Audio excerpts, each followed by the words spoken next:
Hello, welcome to Lazada Insider, featuring knowledge that makes a difference. We share trusted insights, forward looking perspectives, and exclusive expert interviews to keep you ahead of the curve. Hi, I'm your host, Katrina, and welcome to Lazada Insider. Well, for many of our business audience here, you probably know what your consumers buy from you. But do you know the why behind the buy? The why is an important question to answer because behind every click of your potential consumer is a series of decisions made by them. And as a business, once you got the fundamentals in place, like good quality and service, it really boils down to what else can you do to influence a purchase decision to have shoppers buy from you, buy more from you, and buy more frequently from you. To answer that, we have our guest today. She is absolutely the expert for today's topic. We have Professor Lee from National University of Singapore Business School. She is the Associate Professor of Marketing and Associate Academic Director of EMBA Chinese program. She's absolutely the right person to talk about today's topic because her research is actually focused on consumer judgment and decision making. Her many pieces of research work has been published in very high-profile journals. Hi, Professor Lee. It's really great to have you on Lazada Insider. Hi, Katrina. Thank you very much for inviting me. So before we dive into today's topic, Prof. Lee, maybe you can let us know more about you. I think you already done a fantastic introduction, but yes, let me introduce myself again. Hi, everyone. My name is Xiuping. I am Associate Professor of Marketing at NUS Business School, National University of Singapore. I got my PhD from Toronto, University of Toronto, majoring in consumer psychology. And because of that, I have been studying, researching, and teaching consumer psychology for the last 20 years, more than 20 years, actually. Well, you have certainly done extensive research and teaching, really cracking the code of consumer psychology. So tell us a bit more. Maybe from the fundamentals. In layman terms, what is consumer psychology? I think in your introduction, you already mentioned about it. But in layman terms, I think consumer psychology really studies why and how consumers buy. Could you maybe give us an example? Okay, so for instance, if you are a seller, you might want to know whether your customers buy your item mainly for its function or to enjoy a boost in their mood or self-image. So those are why questions. On the other hand, you might also want to know why your customers buy from you and how they buy from you. And you want to provide the right information to facilitate their decision process. Therefore, they can buy more and buy the right product from your places. Excellent. And for businesses, then why is it important for them to understand consumer psychology? I think for our business, it is getting more and more competitive, right? In this competitive landscape, it is essential for all the business owners to run their business more effectively. And consumer psychology actually help all the business owners to be more effective. In what way? In the sense that if the business understand their customers or they understand consumers, they would know what kind of features to offer in order to answer that why question better, right? If you can offer the right products for your customers, they are more willing to buy and are more willing to pay more for the products. And secondly, you are able to do more targeted promotion effort. And with understanding of your consumers, with understanding where they buy and where they get information, you can provide those promotion materials, the right promotion material at the right place, so you can be more effective. So in summary, I think not because I'm studying consumer psychology, I'm seeing that, but I think consumer psychology is extremely important for business to stay competitive, to predict consumer trend better so they can live longer. Yeah, what I'm hearing is that, being able to understand consumer psychology can really make selling more compassionate, more effective, and in a sense also more predictable, because you know what your consumers want. And when consumers are delighted, and as you mentioned, in some cases through a very targeted approach, they may be surprised by what you offer, then they're likely to make the purchase decision. They're likely to buy more. And Yes. all the sellers are hoping that the consumers are being loyal to their brand and stores as well. So now if we look at the recent 1.5 years, the pandemic has certainly accelerated a lot of the evolution in consumer behavior and shopping behavior. And now many consumers are shopping from both online commerce and bricks and mortar stores. So I'm quite interested to understand, do consumers' brain actually work differently when they're shopping online versus offline? That's a very good question. As a matter of fact, when I started to majoring in marketing and in consumer psychology, I started to look at how internet changed consumer behavior. As a matter of fact, that is still relevant here. I think the key difference between online versus offline is not in terms of what consumers think differently. It is about what kind of information available online and offline, right? So for online platforms, the information that is available and can be vast available are those visual information, visual in terms of the verbal descriptions of the products or the imagery presentations of the products. And more recently, marketers start to use the videos to present. So they only touch two fundamental senses that is relevant to consumers' experience or relevant to product information. But this is not all about all the product that consumers are looking for. So offline stores, the what you call the brick mortar stores, are still relevant and still important for a lot of business owners, because those physical stores, they offer the opportunity for consumers to have all the five sensory input or five sensory experience with the product. So that's the other three that is missing, vastly missing from the online stores, are consumers can smell it, right? So sometimes it is important for consumers to smell the products, and consumers can touch it, right? In consumer research, we see that some consumers, especially for a lot of product categories, they care about this sense of touch, right? Like my mom always want to touch, to feel certain things in order to decide whether this product is fresh or whether it is soft enough, right? So those kind of sensory input that is not available online. So the marketers or the business owners might want to offer those opportunities for the consumer to try out. But of the last one, still also relevant, taste, right? So for a lot of food categories, taste is important for consumer to decide whether it is delicious or not. So those are the sensories that is available only from online stores. So that's why I see it's not brain work differently for online versus offline. It is more about information might be different, or information that consumers are looking for might be different for online versus offline store. So that's the first point I want to discuss here. I think it's not about if you are traditional offline stores, you just offer the online store, just copy paste what you have in your physical store and offer it online. Vice versa, it is not the case that as online players, you just offer exactly the same thing in offline store. As a smart business owner, you need to allocate your resource smartly. In the sense, you need to know, you need to present the information that can best communicate to your customers online versus provide the experience or provide more insightful and more coherent experiences in the online, in the offline store, in the physical store. Get that opportunity to provide your customers with some immersive experience with your product.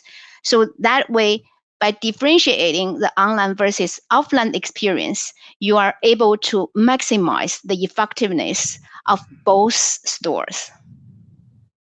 Yeah, I really like what you said, and I completely echo your view in the sense that, online, because of the distance and the inability to actually touch and feel the products, some consumers may find it a bit constrained to get those information. What is interesting is that, we do see that in the recent few years, platforms like Lazada actually provide a lot of the innovative tools like, live chat, like live stream and AR and so on to recreate that experience that consumers would traditionally experience offline. So let's discuss a few more tangible examples of applying consumer psychology in e-commerce. So if we look at the entire online consumer journey, there are two moments that are typically, I would say, have disproportionate impact on the purchase decision of consumers. And maybe let's focus on those for today's discussion. One is product discovery, and the second is towards the end of the consumer journey, closer to purchase. On product discovery, which is basically when shoppers are they try to explore the products through search or just browsing around. At this stage, how can businesses actually draw attention of the consumers? Okay, there are many ways to draw attention, but I think there is one consumer psychology knowledge I want to share with all the sellers. So it is really not the more the merrier. So a lot of times consumer psychology has found that for consumer side, it is the less is better. So why we see that? First of all, marketing 101. It's not that the more customer you can reach, it is better. So a lot of times you will find it is the right customers. Maximize the right customers you can reach. It's not just to maximize the number of customers. So the right customer means those customers are your target customers. They value your products better. So that's related to the later part of consumer journey, right? So if you reach the right customers, then you can convert them. You can make them to make a purchase. Otherwise, you will waste a lot of resources on those customers who are unlikely to be your customers. So yes, it is important to create brand awareness, to create awareness of your business. But I think one important thing to remember is you need to be specific. You need to know who are your target customers and trying to maximize the exposure to those customers. I think secondly, we always think the more the better, right? So if you grab the opportunity, the more information that you deliver to your customer, the better. It has been shown for message, it is important to deliver to your right customers a strong reason to buy. It doesn't need to be a lot. As long as you can broadcast to the right customers a very strong reason to buy, then it is going to be much more effective than you send out 1,000 pieces of weak reasons. So I think I want to see the less is more. This is a key heuristic or key decision rules I want to share with the sellers. To give you more examples on that one, it has been found, right? So although sellers believe the more options they provide to customers, the easier it is, it's better for their customers. As a matter of fact, it's opposite. Consumer research has found that a lot of times more options can turn your customer off. They land on your web page, but they see so many options and they don't know which one to choose. And this more option become the reason why they don't really stay on and purchase from you. So again, it is the less is better, right? Let me give you a more concrete example on that one. I love live seafood, right? If a seller online really telling me, right, this is the best live seafood in Singapore, I think I'm going to really click and take a look at that one and don't mind trying out. But if the seller just tell me this is a seafood and they offer different frozen ones, I might not interested in exploring more. So this is what I mean by need to be targeted, send out the strong reasons to your target customers in order to maximize the opportunities to reach out to your good or targeted customers.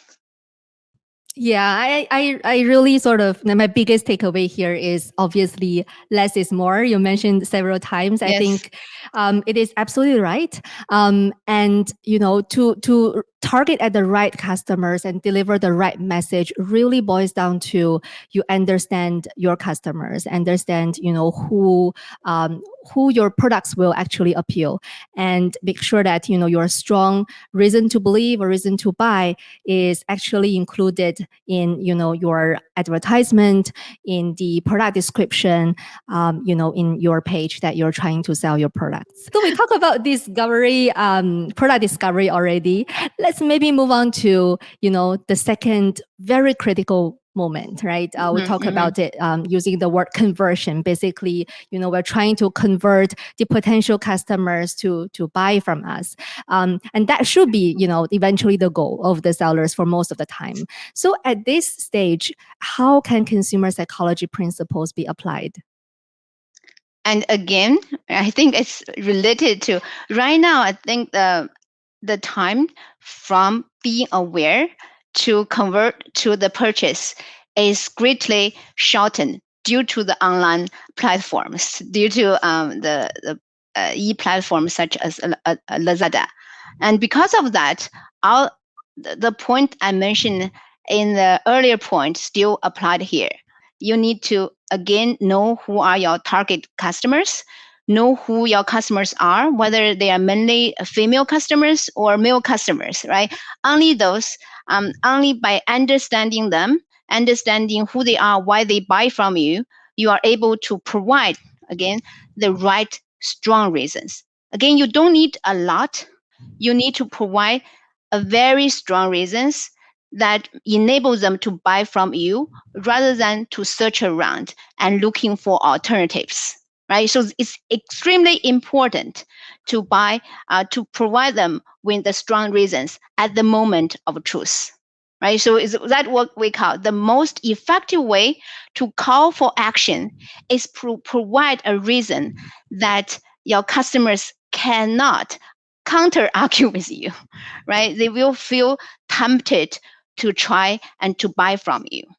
And of course, there is another thing that sellers need to focus on. They need to encourage loyal behaviors. That means if you get them in the past, the customers have tried your product in the past, then it's much easier to push them to purchase again, right? Do not forget about, again, creating loyalty. It is increasing hard in the internet age, but with the right understanding of your customers, with the right homework, if you've done the homework, carefully understand your customers, you are able to do it, to create a group of loyal customers to encourage them to purchase from you. So one thing that I found out to be effective probably for a lot of sellers, for instance, I'm talking about just provide a strong reasons to buy. It's related to what I said when you provide customer with options, right? For instance, if you sell a water bottle online, rather than providing customers with like 10 different versions of bottles, if you create a customer choice site or you provide two options, one is definitely looks worse than the other one, surprisingly, you will find that going to be more customers buying more of those better options from your website, because that is what I call you provide a reason for your customers to buy, right? A bottle that looks nicer than the other one, for instance, but cheaper in terms of price. That's what I call a strong reasons to buy. If you look at the real world, like for instance, when I lecture it in class, One of my students, this is a vivid example I remember from classroom. One of my students, when I talk about this, in psychology terms, we call it attraction effect. Basically, you provide a decoy, worth of options. Customers are more likely to buy the target item you want to sell more, right? So one of my students just told me, "Oh, my mom did that, right? Mom did that in her furniture store. That's probably be the reason why she always have that ugly furniture, that piece of very ugly furniture in her store, because she want to buy, to want to push or to she want customers to buy the other furnitures more, right? So that's something that I think might be useful for the sellers. Don't think that you by offering more options you're always providing more benefits or offering more freedom to your customers. A lot of time, more options make it harder for your customers to make a decision and make them decide not to buy. Yeah. So what I'm hearing is that, even if let's say we give consumers options, then those options also need to be more strategic rather than just, list everything you have online. Yeah. So in consumer psychology, there is one prominent figure. It's Richard Thaler. He won a Nobel laureate a few years back. So he had this book talking about nudge. Basically, I think all the business person need to be a nudger, trying to construct the choice site for their customers, make it easier for the customers to make a purchase. Of course, need to be socially responsible, right? So the product they sell need to be socially responsible, but at the same time, they can strategically construct the choice site for their customers. In order for customers to make a decision earlier, at the same time benefit the business as well. Excellent sharing and very interesting. We Yeah. probably have the time to hear one last advice from you to businesses in online commerce space. So I guess all the business owners need to take the perspective of the customers. You will be surprised, although everyone is consumers ourselves, but when it comes to understanding your customers, unless you put your feet in the shoes of your customers and walk through their customer journey, you probably won't understand the pain point of your customer 100%. So it's probably not advice, but I think I would encourage all the business or the sellers online, regardless small or big, to walk through your customers, their own buying journeys in order to understand their goals better, in order to understand what prevent them from buying from you. Okay. So you probably do it yourself to understand your customer better. Yeah, like sort of experience Yeah. that journey as a consumer Yes. yourself. Yeah, undercover customers probably will understand, right? You will understand your customers' pain or joy better.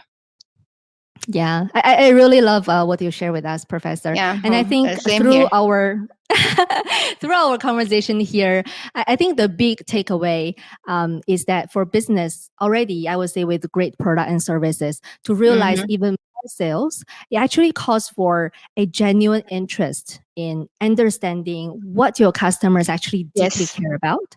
And the consumer psychology principles and examples that you gave, right, essentially is fundamentally try to make the shopping experience better and, as you mentioned, easier.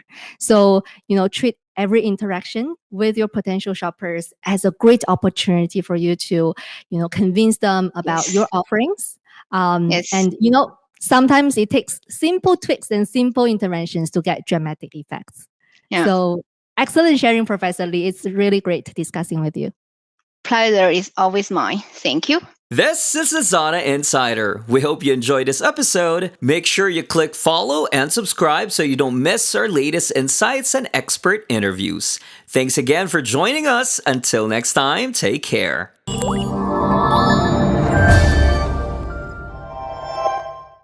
Lazada.